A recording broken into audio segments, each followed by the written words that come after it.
Hello everyone. Today I will talk about Oracle e-business suite, which is a powerful platform that streamlines your business operation across the enterprise. So Oracle EBS is more than just software.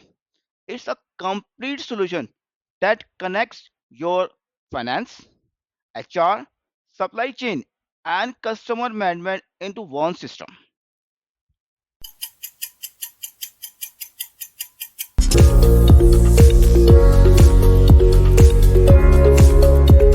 अच्छा देखो आज का जो हमारा session है ना वो हम करने जा रहे हैं Oracle ई-बिजनेस सूट के ऊपर। कि अच्छा ओरिकल ई बिजनेस सूट क्या है, थोड़ा सा हम पहले है मतलब पहले एक बैकग्राउंड देखते हैं कि आखिर हम जो चीज़ करने जा रहे हैं वो आखिर है क्या, उसकी ज़रूरत क्या पड़ी। अच्छा देखो ओरिकल ई बिजनेस सूट से पढ़ने से पहले पहले बात करते हैं E R P enterprise resource planning. अच्छा होता इस तरीके से था जैसे कि मैं अपनी कोई ऑर्गेनाइजेशन रन कर रहा हूँ। अब ऑर्गेनाइजेशन रन कर रहा हूँ तो मेरे पास ऑर्गेनाइजेशन के अंदर डिफरेंट किस्म के डिपार्टमेंट होंगे। मेरा एचआर डिपार्टमेंट होगा जो कि लोगों को हायर कर रहा होगा। ठीक है। मेरा एक इन्वेंट्री कंट्रोल जो होगा जिसमें लेट्स सपोज मैं कोई सुपर स्टोर रन कर रहा हूँ। अब तब सुपर स्टोर रन कर रहा हूँ तो उस सुपर स्टोर को रन करने के लिए मेरी डिफरेंट किस्म की प्रोडक्ट होंगी। जैसे कि मैं चेस की बात करता हूँ। ठीक है। तो चेस की प्रोडक्ट्स क्या होंगी, मतलब डिफरेंट किस्म की ग्रॉसरी प्रोडक्ट्स होंगी, हेल्थ केयर की प्रोडक्ट होंगी। ठीक है। और गारमेंट्स की प्रोडक्ट होंगी। तो ये क्या है, उनकी इन्वेंट्री है, उनकी प्रोडक्ट्स हैं। अब उन प्रोडक्ट्स को अगर मैं बात करता हूँ कि सेल आउट करना, देखिए बेसिक पर्पस क्या है, उसको परचेज करना, परचेज करके उसको सेल करना। ये एक बेसिक कॉन्सेप्ट आएगा। अब उसके दरमियान में से परचेज करना और सेल करने के दरमियान में मुख्तलिफ एक्सपेंसेस भी हो सकते हैं। अब अगर लेट्स सपोज मैं बात करता हूँ, एक प्रोडक्ट है मैंने लक्स, मैंने मार्केट से खरीदा, खरीद के लेकर आया। अब खरीदने के लिए कौन कौन लोग इन्वॉल्व होंगे, जो सप्लायर जो उसको उस प्रोडक्ट को बेच रहा होगा। ठीक है। उस सप्लायर का पता करूंगा मैं। अब आती है जो प्रोडक्ट लक्स है मेरे, अब उसके बारे में इंफॉर्मेशन होगी कि लक्स कितने, अब लक्स के डिफरेंट किस्म के होते हैं, सोप होते हैं ना, कि लक्स में डिफरेंट किस्म के कलर भी होते हैं, अलग किस्म के उसके अंदर स्मेल्स वाले भी होते हैं। अब क्या है, इन सब चीज़ों को मैं मैनेज करना कि यार मेरे पास लक्स कितने मौजूद हैं, मैं कितने सप्लायर से, कौन कौन से सप्लायर्स ऐसे हैं जो लक्स मार्केट में सेल मुझे बेच रहे हैं। ठीक है। अब इसी चीज़ को मेंटेन करने के लिए बात करता हूँ, अगर किसी एक रजिस्टर में सेव करना शुरू करता हूँ, बनाता हूँ यार मेरे पास इस सप्लायर से मैंने इतना इतना जो है कोई प्रोडक्ट मैंने परचेज करी। ठीक है। लक्स परचेज किया, 4 लक्स परचेज किए, एबीसी सप्लायर से परचेज किए। उसके लिए क्या करूँगा, मैं उस पर्टिकुलर सप्लायर का बैलेंसेस मेंटेन करूँगा। हाँ जी, सप्लायर रेहान है। ठीक है। इस सप्लायर से मैंने कितने कितने प्रोडक्ट खरीदे थे और सब रेहान के मेरे पास इस वक्त कितना बैलेंसेस मौजूद है, कितना बैलेंस मुझे, कितने पैसे देने या उससे पैसे लेने। ऐसा ही है। तो अब इस चीज़ को मेंटेन करने, इन सब चीज़ों को मेंटेन करने के लिए कहीं ना कहीं मैं अपने पास इस चीज़ को रिकॉर्ड करूंगा। यही बात आती है लक्स सोप की कि कितने लक्स सोप हैं। अब लक्स सोप की बात करता हूँ या गारमेंट्स की बात करता हूँ, टी शर्ट्स हैं मेरे पास, डिफरेंट किस्म की टी शर्ट्स होंगी, शर्ट्स हैं। तो गारमेंट्स की अभी क्या है, ये मेरे प्रोडक्ट्स हैं, डिफरेंट किस्म के प्रोडक्ट्स हैं। इन प्रोडक्ट कितनी प्रोडक्ट मेरे पास मौजूद है, कहाँ पे किस मतलब मेरे पास इस पर कौन सी प्रोडक्ट मौजूद है और कितनी सेल हो गई है। तो अब इस चीज़ को कंट्रोल करने के मैं एक इन्वेंट्री मेंटेन करूंगा, ताकि मुझे पता हो कि यार मेरे पास जो है ये प्रोडक्ट है और कितनी सेल हो गई है और इस पर करंट स्टॉक कितना है और कितना मेरे पास परचेज है। ये सब करने मेंटेन करने लिखने के लिए मैं एक कोई ना कोई सिस्टम मेंटेन करूंगा। उसको हम बात कर लेते हैं कॉमन में इन्वेंट्री मैनेजमेंट सिस्टम। वैसी बात कर रहे हैं जो सप्लायर के बारे में बात कर रहे हैं, सप्लायर्स के बारे में इंफॉर्मेशन, सप्लायर का पेबल कितना है, मतलब बैलेंस मेंटेन कर रहे हैं, तो वो क्या होगा, अकाउंट्स पेबल आ जाएगा। यही चीज अब आपने परचेज कर ली, इन्वेंट्री आपके पास माहौल आपके पास मार्केट में आ गई, आपके सुपर स्टोर में आ गई। अब उठा के उसको आप सेल भी करोगे, सेल करोगे, सेल करने में आप अपने कस्टमर को सेल करोगे। ये क्या हुआ, सेल्स हो रही है आपकी। ठीक है। अब उस सेल्स के अंदर लेट्स सपोज मेरा कोई कस्टमर है, अब कस्टमर को सेल कर रहा हूँ, जिसे अब उस वक्त क्या होगा, सप्लायर से कर रहा हूँ तो मेरा अकाउंट्स पेबल, कस्टमर को दे रहा हूँ तो वो आगा अकाउंट रिसीवेबल्स। ठीक है। तो वही चीज आ गई। अब क्या, ये बिजनेस लॉजिक से, अब तक हम जितनी चीजें पढ़ते हुए आ रहे हैं, डेटाबेस पढ़ा हमने, एक टेक्निकल चीजें बात की, अब हम बात करें बिजनेस लॉजिक, जो बिजनेस चल रहा है, एक्चुअल जो फ्रंट पे काम हो रहा है वो किस तरीके से हो रहा है। ठीक है, परचेज आया, अकाउंट्स पेबल मेंटेन हुई, फिर आपका सेल हुई तो अकाउंट रिसीवेबल मेंटेन हुआ, अकाउंट रिसीवेबल मेंटेन होने के बाद आपका कस्टमर इन्वॉल्व होगा जिससे आपका रेवेन्यू आ रहा है। अब रेवेन्यू क्या, जो सेल है उसको मैं कहूंगा रेवेन्यू। और जो मैं मार्केट में सब अपनी प्रोडक्ट बेच रहा हूँ, सुपर आपको बताया मैंने, चेस की बात करी मैंने, आगे सुपर मार्केट है, क्या है, वहाँ पे कैश काउंटर्स होते हैं, अपनी सेल में कर रहे होते हैं, वो सेल इनवाइसेस बन रही होती है, वो आपकी क्या है, सेल्स है। अब ये डिफरेंट किस्म के मॉड्यूल्स हैं, आपका अकाउंट्स पेबल है, इन्वेंट्री है, अकाउंट रिसीवेबल्स है। ठीक है, अब अकाउंट रिसीवेबल हो गया, और आपको पता है एचआर, अब जैसे हम लोग सारे बैठे हैं यहाँ पर, हम लोगों की सैलरीज, कितनी सैलरीज हैं, किसकी क्या सैलरी है, और कितनी लीव किसने कितनी ली है, अटेंडेंस रिकॉर्ड होना है। तो इसके लिए क्या, अगर बात करो, ये क्या मेंटेन कर रहा है, आपका एचआर मेंटेन कर रहा है। अब यही तमाम चीज़ें अगर मैं मेंटेन करूं, हर सिस्टम एक मेंटेन करूं कि इन्वेंट्री का सिस्टम अलग चल रहा है, ये अकाउंट्स पेबल अलग किसी सप्लायर का चल रहा है, तो अगर लेट्स वो मैंने देखना है कि यार इस सप्लायर ने कितनी इन्वेंट्री बेची है, मतलब इस सप्लायर से मैंने कितनी इन्वेंट्री ली है। ठीक है, तो अगर अलग अलग सिस्टम लगे हों, अलग अलग, आपने अलग लगाया हुआ, आपने अलग सिस्टम लगाया हुआ, इन्होंने अलग सिस्टम लगाया हुआ, अकाउंट्स पेबल अलग चल रहा है, अकाउंट रिसीवेबल अलग चल रहा है। ठीक है, और इन्वेंट्री अलग चल रहा है। ठीक है, और अगर लास्ट टाइम मुझे मैनेजमेंट को कोई, अब हमने एक रिपोर्टिंग करनी है, अब रिपोर्टिंग करना है तो डिफरेंट सिस्टम से हमने स्कैटर्ड जगह पे अलग अलग डेटा पड़ा हुआ है ना, लेकर आऊंगा कहीं से, किसी के प्रोडक्ट लेकर आऊंगा, किसी का अकाउंट्स और पेबल का डेटा लेकर आऊंगा, वो सबको मिक्स करके एक रिपोर्ट जनरेट करूंगा। तो इसी चीज को हमने रिजॉल्व करने के लिए इंडस्ट्रीज के अंदर बनाया ERP system, enterprise resource planning. क्या कर रहा है एंटरप्राइज रिसोर्स प्लानिंग, ये कर रहा है कि जितनी भी डिफरेंट बिजनेस प्रोसेसेस है ना, उनको एक जगह पे कंबाइन कर लिया, डिफरेंट प्रोसेसेस को एक सिंगल एंटिटी के अंदर हमने कंबाइन कर लिया। Accounts payable, account receivable, inventory, HR management, ठीक है, सप्लाई चेन मैनेजमेंट, अभी डिफरेंट किस्म के मॉड्यूल्स हैं। इन तमाम डिफरेंट किस्म के मॉड्यूल को हमने एक सिंगल एंटिटी के अंदर मॉड्यूल कर लिया, और सबको एक शेयर डेटा, लेट्स सपोज मेरा कस्टमर है, अब कस्टमर मुझे इन्वेंट्री में भी रिक्वायर्ड हो सकता, इन्वेंट्री जब मेंटेन कर रहा हूँ तो मुझे कस्टमर कौन सा है, किसका, अगर वो मैंने सेल किसको करनी है तो वो आपस में कनेक्टेड होगा ना। तो यही चीज मुझे रिजॉल्व कर रहा है प्रॉब्लम को, जो एआरपी सिस्टम जो है वो यही चीज में प्रॉब्लम रिजॉल्व करता है, कि बनाया ही इस किस्म की प्रोसेस को रिजॉल्व करने के लिए कि डिफरेंट कंपनी के डिफरेंट किस्म के प्रोसेसेस को आप कंबाइन करके एक सिंगल एंटिटी पे लेकर आ जाए। ठीक है, वैसे ही आपके सामने ये पिक्चर नजर आ रही है, इसमें यही है कि यार उस ऑर्गेनाइजेशन की डिफरेंट किस्म के डिपार्टमेंट से आप उसको मेंटेन करना, आपको डिसीजन लेना तो आपके लिए मुश्किल है। अब वही चीजें अगर आप सिंगल प्लेटफॉर्म पर लेकर आ जाते हो, ईआरपी सिस्टम पर लेकर आ जाते हो, तो वो आपके लिए आसान होती है। क्लियर है। अब ऐसा ही ये ईआरपी सिस्टम डिफरेंट कंपनीज का मौजूद है, और भी बहुत सी प्रोडक्ट्स हैं जो कि ईआरपी सिस्टम के ऊपर काम कर रहे हैं। ठीक है, सैप भी है। हम बात करते हैं Oracle E business suite. E business suite यही कर रहा, Oracle ERP, Oracle E business suite, enterprise resource planning. Basic concept behind यही है कि डिफरेंट किस्म के प्रोसेसेस को आपने एक जगह के ऊपर कंबाइन कर लिया। ठीक है, अच्छा, अब इसका जो अभी मैंने आपको एक मोटा मोटा बताया प्रोसेसेस के बारे में, वही चीज ई बिजनेस सूट क्या कर रहा है कि कॉम्प्रिहेंसिव एक इंटीग्रेटेड एप्लीकेशन है, जिसके अंदर हमने financial management, human resource, supply chain, manufacturing, customer management, इन तमाम मॉड्यूल्स को एक जगह के ऊपर कंबाइन कर दिया आपको ए बिजनेस सूट के अंदर, डिफरेंट किस्म के मॉड्यूल्स बना दिए। आप उन डिफरेंट किस्म के मॉड्यूल्स को एक सिंगल एंटिटी, मगर सिंगल साइन ऑन, मतलब आपको ऐसा नहीं है कि आपने ईआरपी को लॉगिन करने के लिए आपने इन्वेंट्री का एक अलग मॉड्यूल है वहां अलग लॉगिन करना पड़ रहा है। ठीक है, आपको ऐसा नहीं है सेल्स का सॉफ्टवेयर है अलग लॉगिन करना पड़ा है, इन्वेंट्री है अलग करना पड़ा है, पे बिल अलग करना है, रिसीवेबल अलग करना पड़ा है, ऐसा फर्क नहीं है।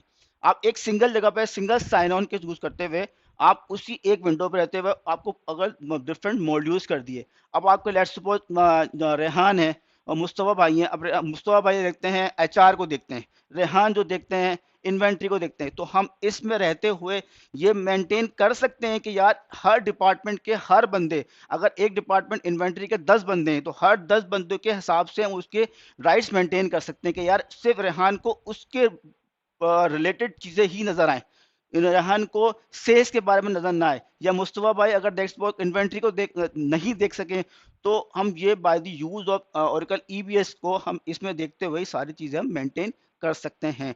तो इसमें ये सारे सारे मॉड्यूल्स आपके सामने आ रहे हैं। इसमें अगर फाइनेंशियल मैनेजमेंट, ह्यूमन रिसोर्स है, सप्लाई चेन है, मैन्युफैक्चरिंग है, ठीक है। अब क्या कर रहा है, इससे हमें फ़ायदा क्या हो रहा है, इससे फ़ायदा ये हो रहा है कि हमारे पास डिसीजन मेकिंग के नहीं है, डिसीजन मेकिंग के नहीं है हमारे पास, जो रिपोर्टिंग निकाल रहे हैं वो हम रैपिडली निकाल सकते हैं, क्योंकि एक सिस्टम है, एक ही जगह पर सारी डेटाबेस मौजूद है। अगर डेटाबेस मेरी स्कैटर्ड नहीं है, अलग अलग एंट्री में मौजूद नहीं है, तो वहां से मैं किसी कोई एक्सेल में पड़ा हुआ है, कोई एक्सिस में चल रही है, कोई माइस्क्ल पे चल रही है, कोई ओरेकल पे चल रही है, तो ऐसा नहीं है। सिर्फ एक ही डेटाबेस के अंदर एक ही सिंगल स्कीमा को यूज कर रहे हैं और हर चीज़ आपको एक ही वन क्लिक के ऊपर एक ही डेटाबेस से आप निकाल सकते हैं।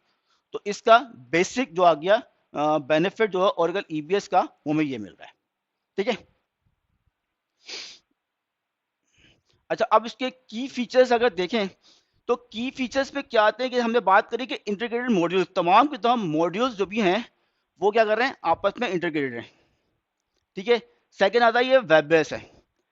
अब ईबीएस में ऐसा है कि लेट सपोज आपने एक्सेल है, अब एक्सेल इस्तेमाल करते हो, अब एक्सेल आपके पीसी पे इंस्टॉल्ड है, आपका डेस्कटॉप उसी मशीन के ऊपर आपने एक्सेल इंस्टॉल किया, आपकी फाइल्स उसी मशीन पे मौजूद है।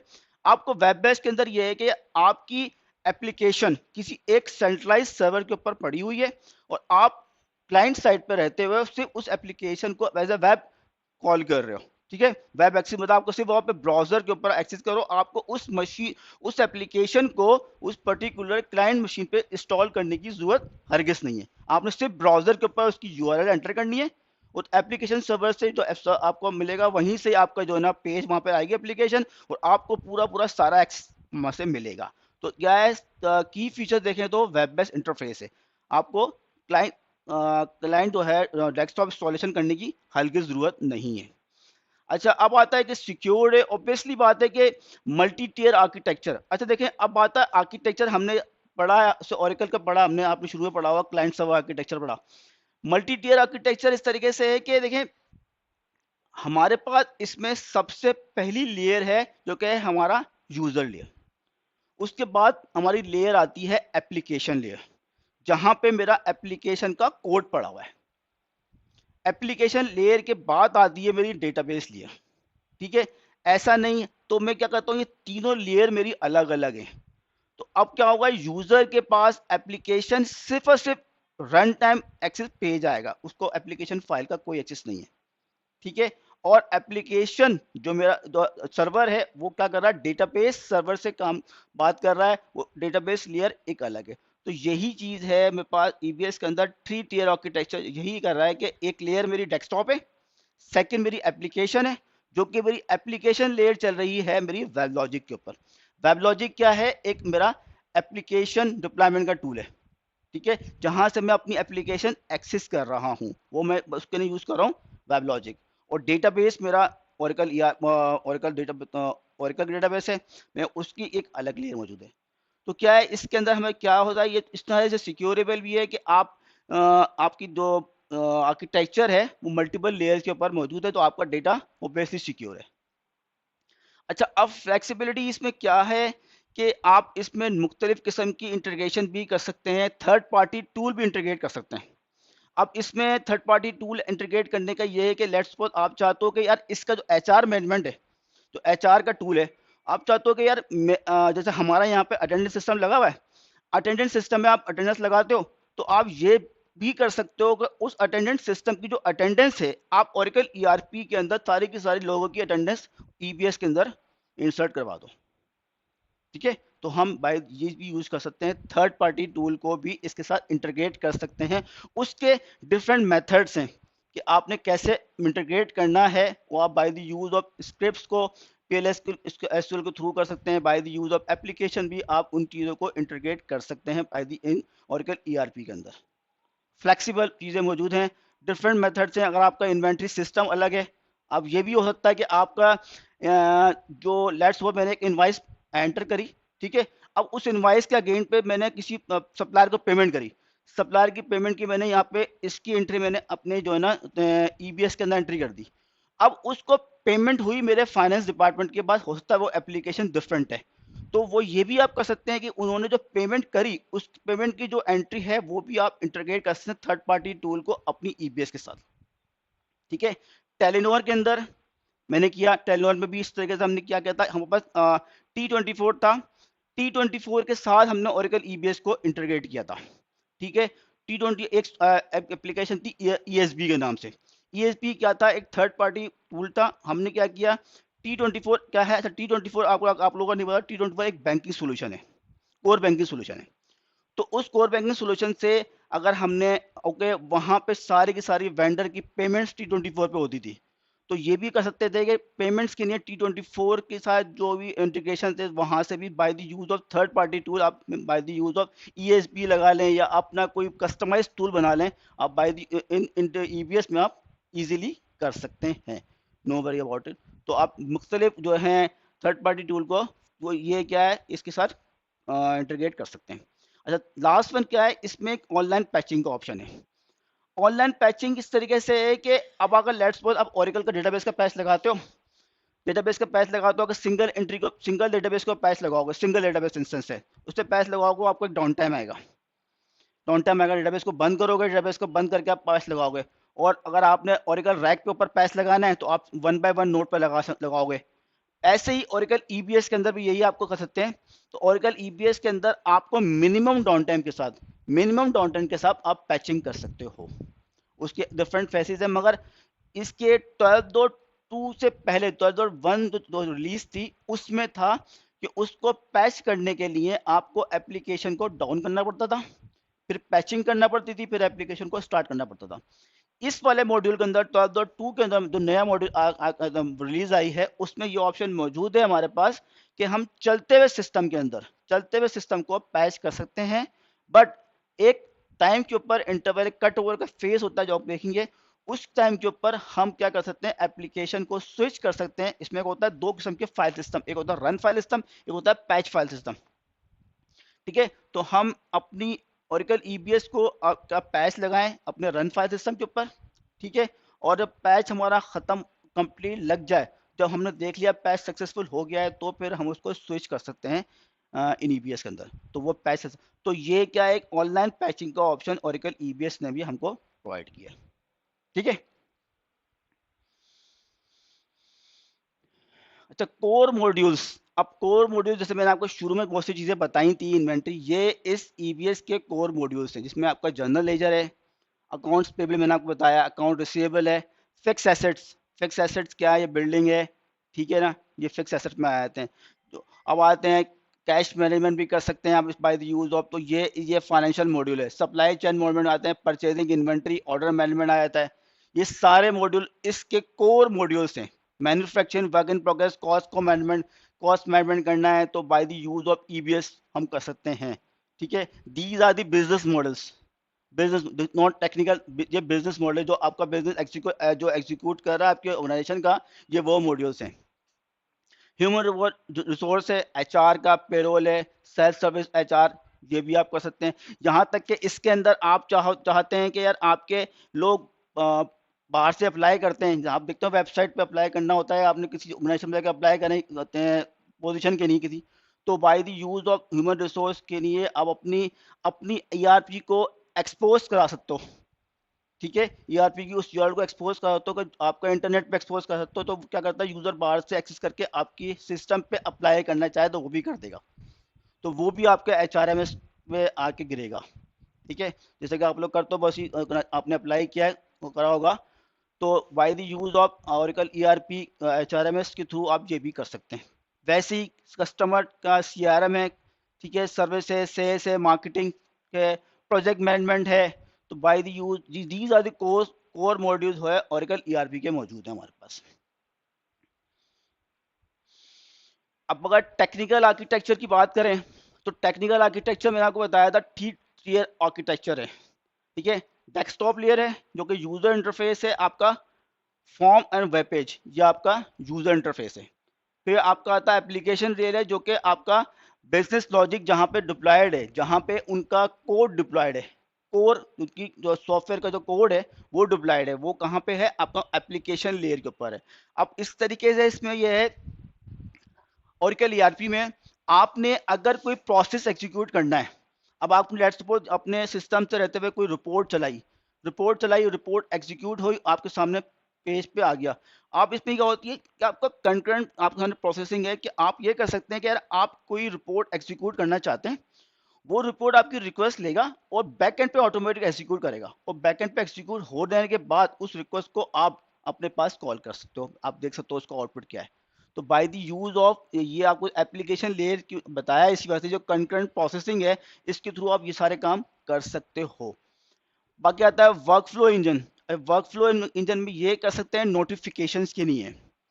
नोटिफिकेशन ऐसी है कि मैंने यहाँ से परचेज ऑर्डर डाला, ठीक है, एक सप्लायर को परचेज ऑर्डर चला गया, तो एक नोटिफिकेशन निकल जाएगी, हाँ जी इस सप्लायर को परचेज ऑर्डर गया है, ठीक है, इससे जो डिपार्टमेंट कंसर्न डिपार्टमेंट के पास चला जाएगा। अब उसके बेस के ऊपर अप्रूवल्स होती हैं।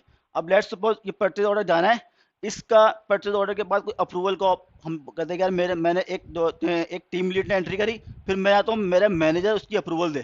तो ये भी आप by the use of work flow कर सकते हो, कि आपने जो भी एंट्री डाली है उसकी आपका मैनेजर जब अप्रूव करेगा तो उसका नेक्स्ट प्रोसेस स्टार्ट हो जाएगा। तो by the use of work flow engine ये सारा अप्रूवल हायरार्की, ठीक है, नोटिफिकेशंस की सारा ऑप्शंस इसके अंदर आप इन एप्लीकेशन लेयर के अंदर ये सारी चीजें मौजूद हैं। लास्ट वन लेयर है आपकी डेटाबेस लेयर। डेटाबेस लेयर क्या है, Oracle database store all data, एक आपका जो डेटा है और मेटा डेटा जो है ना उस आपकी डेटाबेस लेयर के अंदर सेव हो रहा है। तो 3 टियर आर्किटेक्चर जो है वो इसी तरीके से है कि फर्स्ट वन डेस्कटॉप लेयर है, बीच में आपका मिडिल टियर है, और लास्ट वन आपका डेटाबेस टियर आ जाती है।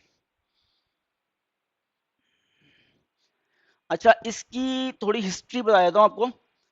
इस तरीके से स्टार्ट था 10, रिलीज 10 जो थी अर्ली 90s के अंदर, इसमें सिर्फ क्लाइंट सर्वर आर्किटेक्चर था, ये वेब बेस नहीं था, ठीक है, वेब बेस आर्किटेक्चर नहीं था। उसके बाद जो 11 तो स्टार्ट हुआ था, यहाँ से वेब बेस एक्सेस जो था मॉड्यूल दोनों ओरेकल ने इनेबल किया था। फिर 11 आई के अंदर फुली इंटीग्रेटेड आर्किटेक्चर लेकर आए थे। फिर 12 आया, इसमें अब इस डिफरेंट मॉड्यूल्स लेकर आते गए, उसके अंदर उन्होंने क्या किया, जो रिलीज लेकर आया उसमें मुख्तलिफ मॉड्यूल्स भी ऐड करते रहे। 12 आया, 12.1 आया, और इस वक्त 12.12.2 मौजूद है मार्केट के अंदर, ठीक है। इसके अंदर इन्होंने ऑनलाइन पैचिंग और वेबलॉजिक का ऑप्शन दिया, जो इससे पहले रिलीज थी उसमें वेबलॉजिक मौजूद नहीं था, 12.2 से पहले। 12.1 पे इन्होंने वेबलॉजिक का कॉन्सेप्ट लेकर आया। ये जो इस वक्त मार्केट में रिलीज हिस्ट्री है। अच्छा, ये आपके आते हैं या जो अपने मॉड्यूल्स हैं सिंगल आर। अब ये देखें, आपको मैंने बताया है ये कि इसमें ये सारे के सारे डाटा मॉड्यूल्स हैं, क्योंकि आपको एक ही स्कीमा के अंदर मौजूद होंगे। इसके अंदर एचआर है, पेरोल है, एससीएम है, सीआरएम है, क्योंकि एक जो एक पर्टिकुलर स्कीमा होता है एप्स। एप्स के स्कीमा के अंदर जो है, आपको अगर देखोगे ओरेकल ईआरपी के अंदर एक होता है एप्स का स्कीमा, और भी बहुत से स्कीमा होते हैं, एचआर का स्कीमा भी होगा, एप्स का स्कीमा भी होगा। तो डिफरेंट किस्म के स्कीमास मौजूद हैं इसमें, ठीक है। वो क्या है, आपको एक ही डेटाबेस के अंदर सारे स्कीमा मौजूद आपको मिलेंगे। एचआर का होगा, एप्स का होगा, पेरोल का है, फाइनेंशियल का, एससीएम का, सीआरएम का। तो डिफरेंट किस्म के स्कीमा आपको एक डेटाबेस के अंदर मिलेंगे। अच्छा, इसमें क्या है कि आपको कॉमन टूल इस्तेमाल कर रहे हैं, कॉमन टेक्नोलॉजी स्टैक से, यहाँ पे use the same tools, Oracle form, Oracle report से वर्कफ्लो है, आपको ये सारी चीज़ें मैं पीछे बता चुका हूँ, ठीक है। इंटीग्रेटेड बिजनेस प्रोसेसिंग है कि आपके क्या है, पेरोल है, आपका इन्वेंट्री है, रिसीवेबल, इनको इंटीग्रेशन भी, आपका सिंगल साइन ऑन भी का ऑप्शन मौजूद है, कि आपको एक ही विंडो से रहते हुए आप सिंगल मतलब आपको डिफरेंट मॉड्यूल के अंदर लॉगिन करने की जरूरत नहीं है। वैसे एक सिंगल साइन ऑन विंडो को यूज करते हुए आप डिफरेंट किस्म के मॉड्यूल्स को एक्सेस कर सकते हो। बाकी ये है कि सेम लुक है, आपको या नेविगेशन मेन्यू भी दिए हुए हैं अक्रॉस अलग अलग प्रोडक्ट्स के अंदर, मतलब एक ही विंडो दिखाऊंगा आपको लॉगिन करके, तो उसी विंडो के अंदर आपको जो है डिफरेंट मॉड्यूल्स की लिस्ट आ रही होगी, कि आपने रिसीवर्स में जाना है, पेबल्स में जाना है, तो आपको डिफरेंट मॉड्यूल्स आपको वहाँ पे नजर आएंगे।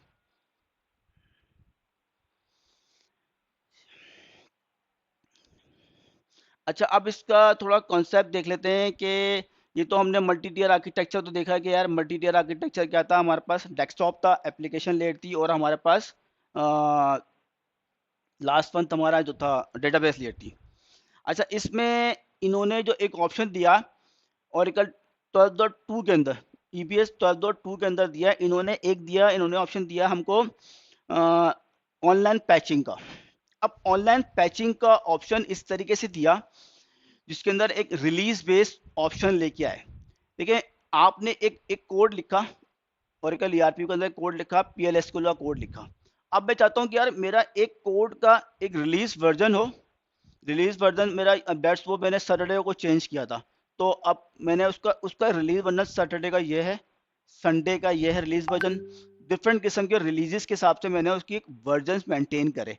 ठीक है, अब क्या किया, यही चीज उन्होंने क्या किया, एडिशंस जो आपके अलाउ कर रहे हैं मल्टीपल वर्जन्स, आपके पैकेजेस के मल्टीपल वर्जन्स को अलाउ कर रहे हैं।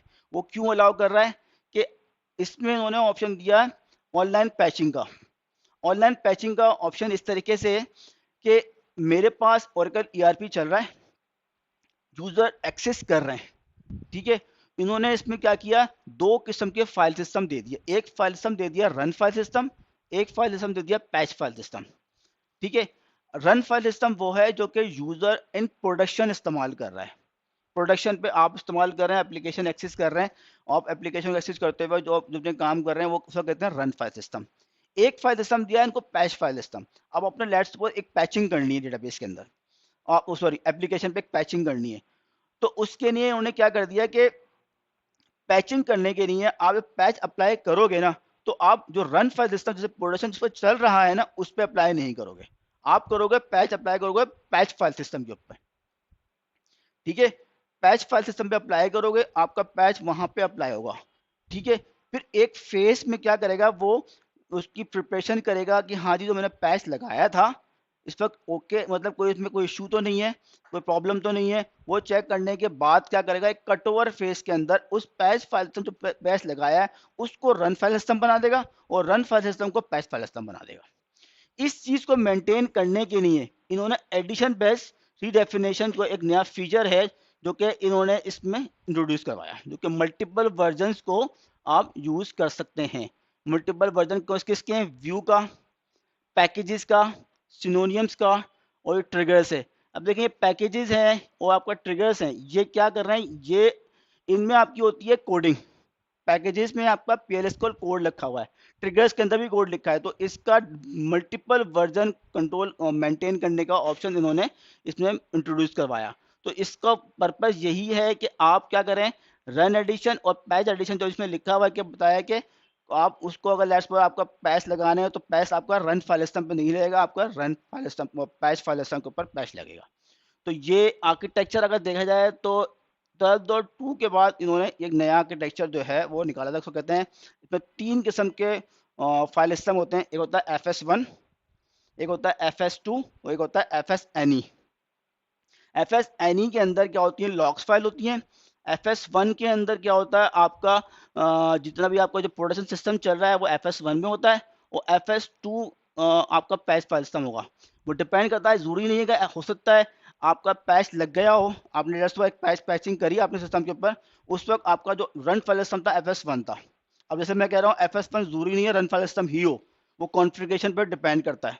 जब आपने फर्स्ट टाइम पे पैचिंग करी उस वक्त रन फाइल सिस्टम आपका FS1 था, जब पैचिंग हो गई तो हो सकता है रन फाइल तो FS1 आपका पैच फाइल सिस्टम हो जाए, FS2 आपका रन फाइल सिस्टम हो जाए। तो डिपेंड करता है आपकी कॉन्फ़िगरेशन के ऊपर, जो आपने पैच कौन सा लगाया है उसके ऊपर।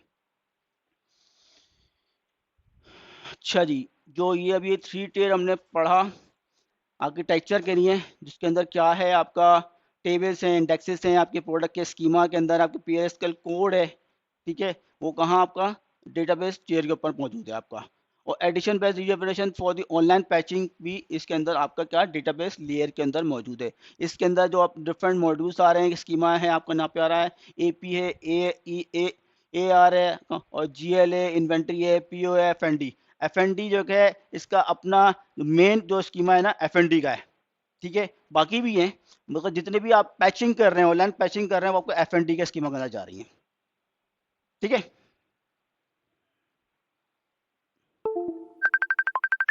ये क्या हुआ?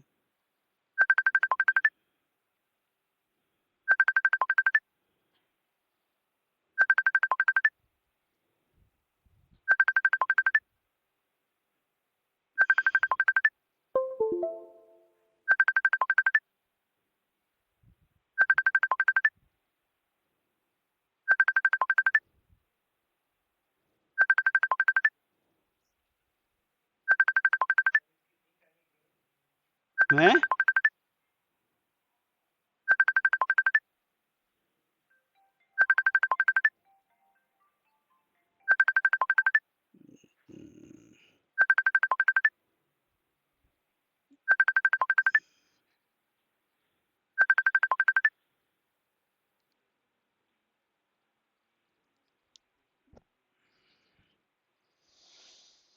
हम्म,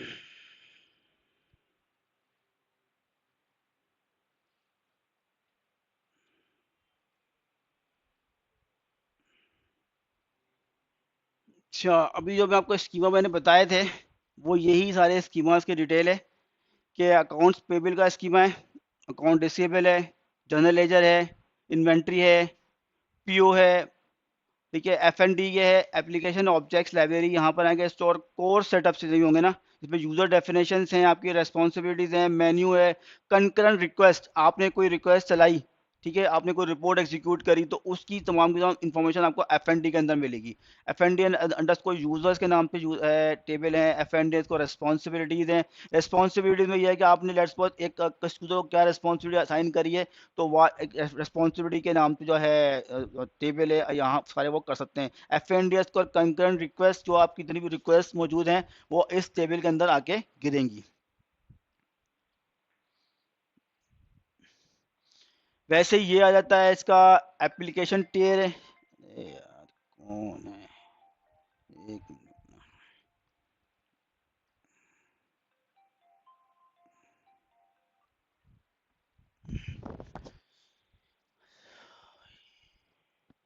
अच्छा, ये आती है इसकी एप्लीकेशन टीयर। एप्लीकेशन टीयर के अंदर आते हैं, आपका है एप्लीकेशन लॉजिक होंगी, जो प्रोसेसिंग होगी आपके एप्लीकेशन टीयर के ऊपर होगी। अब डिवाइड कर दिया इसको मल्टीपल सर्विसेज के अंदर, जिसके अंदर आपके आते हैं वेब सर्वर आते हैं, और कल S T T V service है, आपकी जो यूजर्स की जो है रिक्वेस्ट जो हैंडल कर रहा है ना, वो आपका वेब सर्विस कर रहे हैं, ठीक है। फिर इसमें फॉर्म्स होंगे, कंकरेंट प्रोसेसेस होंगे, जो कि आपकी कंकरेंट रिक्वेस्ट चल रही है, रिपोर्ट्स की रिक्वेस्ट चल रही है, या आपने अपना कोई बैच प्रोसेस लगाया है, तो वाइल यूज ऑफ की कंकरेंट प्रोसेसिंग जो सर्वर्स हैं वो ये सारे सारे इसको कंट्रोल कर रहे होंगे, ठीक है। बस वैसे ही आता है एडमिन सर्वर्स हैं इसके, जो मैनेज पैचिंग आप कर रहे हो, पैचिंग कर रहे हो, ठीक है, या आप कोई कॉन्फ़िगरेशन को चेंज कर रहे हो, या आप क्लोनिंग कर रहे हो, ठीक है, वो क्या कर रहे हैं, आपको एडमिन सर्वर एडी यूटिलिटीज हैं, जो कि ये क्या कर रही हैं, एडी यूटिलिटीज बेसिकली क्या कर रही हैं, जो कि पैचिंग करने के लिए, या हमने कॉन्फ़िगरेशन करने के लिए यूज़ कर रहे हैं, या फिर हम कोई क्लोनिंग करने के लिए इस्तेमाल कर रहे हैं, तो वो हम एडी यूटिलिटीज को इस्तेमाल कर रहे हैं, जो ये किस में आती हैं, आपकी एप्लीकेशन टेर पे ही आती हैं। वैसे ही आपका आता है वर्कफ्लो इंटीग्रेशन सर्विसेज हैं, यही किस काम के लिए, जो नोटिफिकेशंस हैं, ईमेल्स हैं, ठीक है, इंटीग्रेट कर रहा है डिफरेंट अपने प्रोडक्ट्स को या डिफरेंट थर्ड पार्टी टूल्स को इंटीग्रेट करने के लिए, ये सारी सर्विसेज आपको कहाँ पर आ रही हैं, आपकी एप्लीकेशन टेयर के ऊपर आ रही हैं। वो यही हुआ, देखें इससे पहले जो बात करते हैं कि 12.1 पे जो आर्किटेक्चर था वो था फॉर्म्स एंड रिपोर्ट का, उसको रिप्लेस कर दिया 12.2 के अंदर वेब लॉजिक से। लास्ट ईयर वो यही है, जो अब बात कर लिया हमने इस मामले में, जो डेस्कटॉप आपका है, जो आपका जो क्लाइंट है, लास्ट आपकी टीयर यही होगी, जिसमें आपका एचटीएमएल जो सर्विसेज होंगी, जो एचटीएमएल पेज जो आपका सारा है, वो सारी की सारी इस टीयर के ऊपर मेंटेन हो रही है। अच्छा, ये जो अभी हमने डिस्कस किया फाइल सिस्टम के बारे में, तीन किस्म के फाइल सिस्टम है इसमें। FS1, क्योंकि फाइल सिस्टम किस काम के नहीं है, रन फाइल सिस्टम है, जो कि लाइव प्रोडक्ट सिस्टम है, जिसमें आपकी use for the end user, जो एंड यूजर यूज कर रहा है। FS2 है पैच फाइल सिस्टम है, इसकी एज इट इज कॉपी होती है, जो कि FS1 जो फाइल सिस्टम चल रहा है उसकी एक्चुअल पूरी कॉपी होगी। मतलब आपने पैच लगाओगे, तो आपने पैचिंग करी मैंने, तो करेगा क्या, पैचिंग करने से पहले अगर लेट्स वो मेरा run file system FS1 live चल रहा था, तो पैचिंग को स्टार्ट करने तो एक फेज होता है इसका प्रिपेयर का, तो उसमें ये करता है कि FS1 को लेता है, उसकी कॉपी अगर बनी हुई है पहले की, मगर वो जाके सिंक करता है FS2 को। FS2 के अंदर जो भी चीजें हैं FS1 से लेकर FS2 में कॉपी करता है। जब वो सिंक हो जाता है तो वो प्रिपेयर का फेस ओके करता है कि हाँ जी मेरा FS2 को मैंने सिंक कर दिया है। तो वो बिल्कुल एज इट इज कॉपी होती है FS1 की, मगर वो होता है फॉर पैचिंग, वो आपका रन फाइल सिस्टम नहीं होता, वो आपका रनिंग सिस्टम नहीं होता। ठीक है, वैसी FSNE है, ये इसमें कॉमन फाइल्स हैं जो कि आपके पैचिंग की लॉग्स हैं या टेम्पररी फाइल्स हैं या कॉन्फ़िगरेशन फाइल्स हैं, वो आपका FSNE के नाम से फाइल सिस्टम जो होता है वो यहाँ पे मौजूद होती है।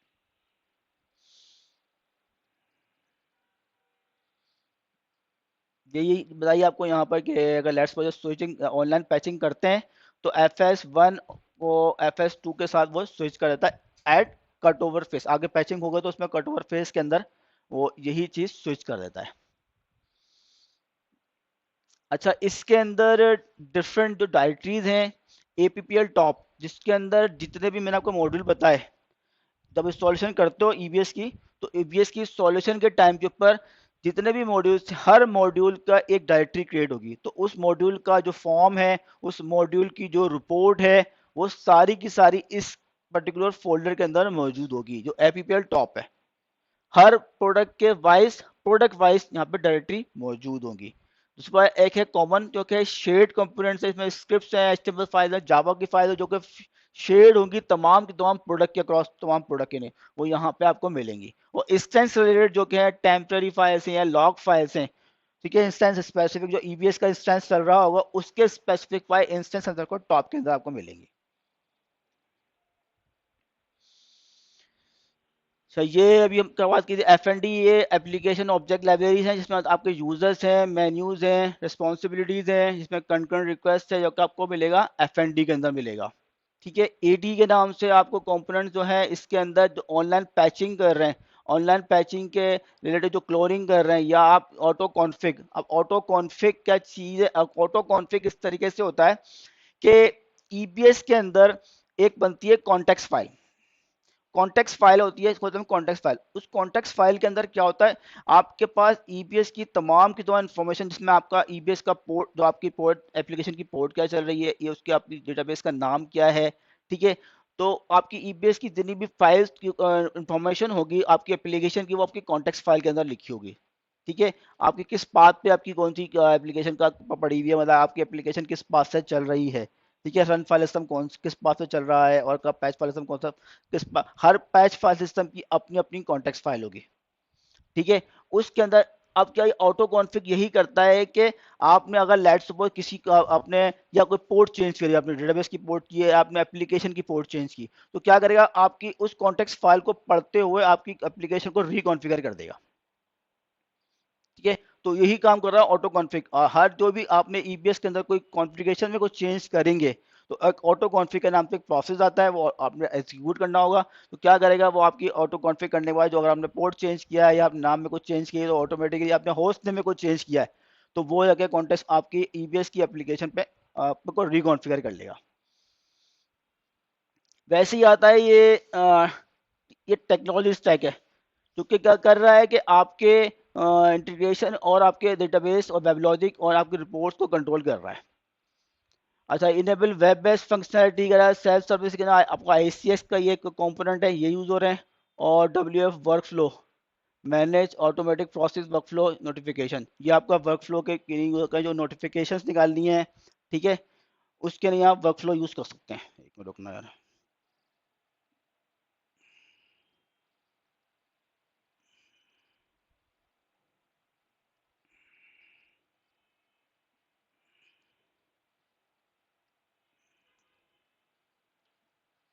सही है। अच्छा, मैंने ये लिखा है कि मैंने मटेरियल डिटेल देखनी है। ठीक है, तो इस वजह से मैंने भी इस अभी यहाँ तक की चीज़ मैंने डिटेल देखी नहीं है, तो इस वजह से मैंने अपने पास लिख लिया है। अच्छा, यही जो आप मेरा को बताइए कॉन्टेक्स्ट फाइल, इस कॉन्टेक्स्ट फाइल का पर्पस देखें यही है कि how and where Oracle environment installed, और उसको कॉन्फ़िगर की तमाम की तमाम इन्फॉर्मेशन जो है वो कॉन्टेक्स्ट फाइल के अंदर लिखी होगी। देखें, फाइल सिस्टम का पाथ है, पोर्ट का नंबर है, डेटाबेस की कनेक्शन की इंफॉर्मेशन है, होस्ट नेम है, आपका डोमेन का नेम है, एप्लीकेशन टीयर और डेटाबेस टीयर की सेटिंग है, इन्वायरमेंट वेरिएबल्स हैं। ये सारे के सारी इंफॉर्मेशन कहाँ पे होगी? आपकी कॉन्टेक्स्ट फाइल के अंदर लिखी होगी।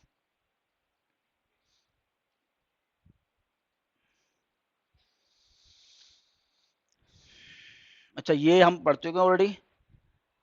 ऑरिकल ईबीएस का है, बेसिक हैंड ऑन कमांड्स हैं, क्योंकि ड्यूल फाइल सिस्टम मैंने आपको बताया ऑनलाइन पैचिंग का। एडीओपी, एडीओपी क्या है? ये dual file system online patching के लिए इस्तेमाल कर रहे हैं। इसको डिटेल यहाँ पढ़ लेते हैं। ये चीज़ें वही है, फाइल सिस्टम। अच्छा, ये चीज़ें बहुत सी अब आपके सामने रिपीट भी हो रही हैं, कोई हर चीज़ का कॉम्बिनेशन। ये टॉपिक्स ऐसे हैं, कुछ टॉपिक्स आ गए कि रिपीट भी हो रहे हैं। ठीक है, ये हम ऑलरेडी पढ़ चुके हैं। FS1 क्या आपका रन फाइल सिस्टम है, FS2 आपका पैच फाइल सिस्टम है, FSC आपका नॉन एडिशन फाइल सिस्टम है, जो कि आपकी शेयर्ड फाइल्स हैं, जो कि पैच जो सिस्टम है वो इसको इस्तेमाल कर रहा है बोथ। ये भी हमने पढ़ लिया। APPL top, common top, instance है, DB टॉप आपका आपका जहाँ पर DB आपका DB होम होगा।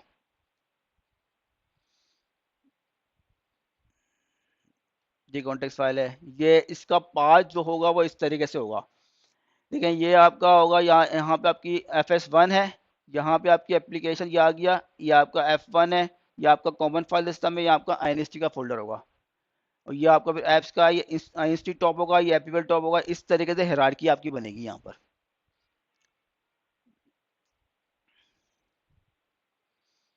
अच्छा, अब इसमें सर्विसेज थोड़ा सा देख लेते हैं। सर्विसेज क्या चीज़ है भाई?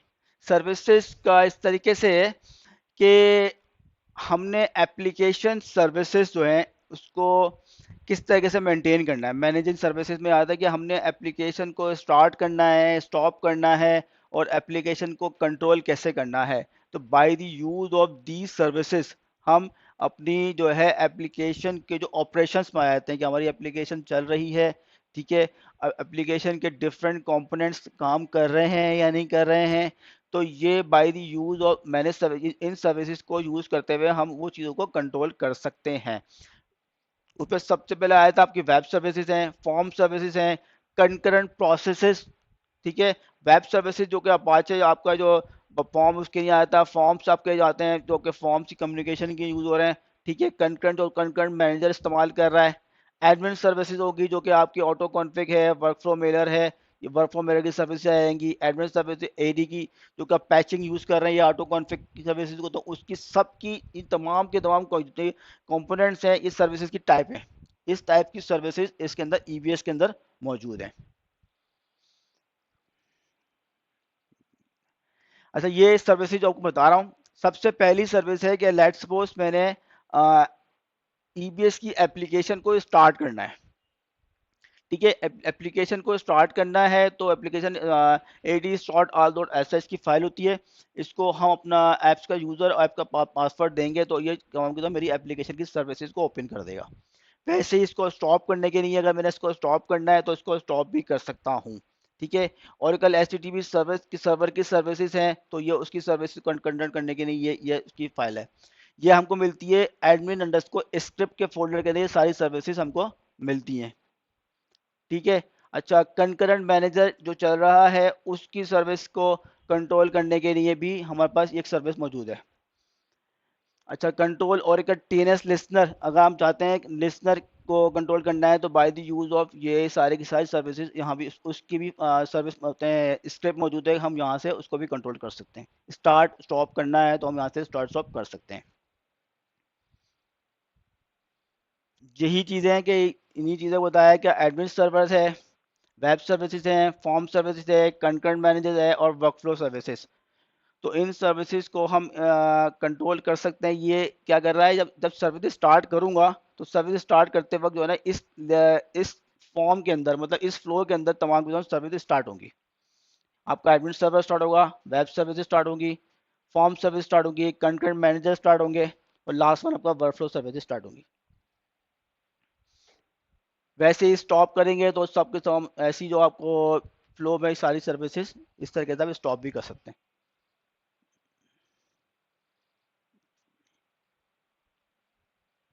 यही आपको यहाँ पे इसका एक वो स्क्रीनशॉट भी दिया हुआ है कि लेट्स सपोज मैंने कोई सर्विस का स्टेटस देखना है तो यहाँ से मैं इसको भी देख सकता हूँ।